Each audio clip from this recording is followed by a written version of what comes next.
Friends, आज आपण बनवणार आहोत मसाला भात। त्यासाठी मी इथे कांदे चॉप करून घेतलेत आणि लसूण आणि जिऱ्याला ठेचून घेतले। त्यानंतर मी इथे घेतले बटाटा, लाल हिरवी मिरची, त्यानंतर शाही जिरा, टोमॅटो आणि तेजपत्ता।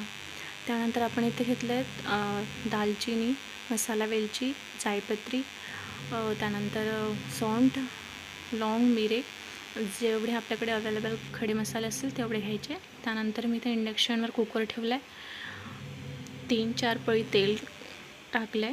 त्यानंतर मोहरीला तडकून घ्यायचे। त्यानंतर मी जी पेस्ट बनवली होती लसूण जिरे ती टाकायची। त्यानंतर थोडेसे कढी लीव्स आणि जेही खडे मसाले घेतले ते सगळे टाकायचे। त्यानंतर हिरवी मिरची टाकली आहे, तेजपत्ता,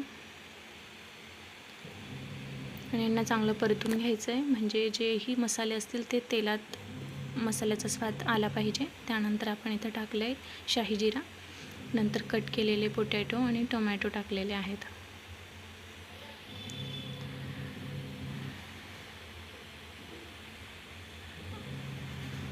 त्यासोबतच कांदेही टाकून दिलेले आहेत। नंतर यांना चांगलं परतून घ्यायचं आहे। ते परततंय तोवर आपण इकडे तांदळाची तयारी करूयात। मी बासमती तांदूळ घेतलेले आहेत। यांना 4 बाउल घेतले आहे मी, ह्याच बाउलने 4 बाउल घेतले आहे। त्यानंतर यांना चांगलं वॉश करूयात। वॉश केल्यानंतर 5 ते 10 मिनिटं यांना भिजू घालायचं आहे। त्यानंतर मी इथे शेंगदाणे घातलेत।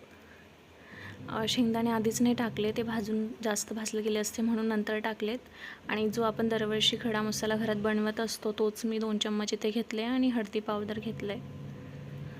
त्यानंतर इथं मी गरम मसाला आणि किचन किंग मसाला मिक्स करून घेतला आहे आधीच, तो 2-3 चम्मच घेतला आहे।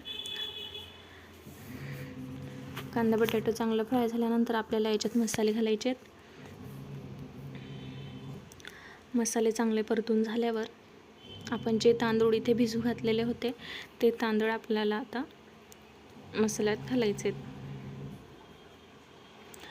तांदळांना चांगलं हलवून घ्यायचं, म्हणजे जो मसाला असेल तो तांदळांच्या आतमध्ये घुलमिळून जाईल, म्हणजे त्याच्याने स्वाद वाढतोय। त्यानंतर ज्या बाउलने मी तांदूळ मोजून घेतले होते त्याच बाउलने मी 4 वाटी 4.5 वाटी पाणी घातले। आपल्याला जास्त पाणी नाही टाकायचं, जास्त पाणी टाकल्यामुळे आपल्याला स्वादही येणार नाही आणि त्यानंतर आपले तांदूळ गिचपिचीत होतील। स्वादानुसार नमक घातले, त्यानुसार मी इथे कोथिंबीर टाकले। नंतर 3-4 शिट्टी होऊ द्यायची। तुम्ही बघू शकता एकदम सुटसुटीत आपले मसाले भात झाले आणि एकदम टेस्टीही झाले आहेत। फ्रेंड्स, तुम्हाला जर माझी रेसिपी आवडली असेल लाईक, शेअर, सबस्क्राईब नक्की करा। Thanks for watching video.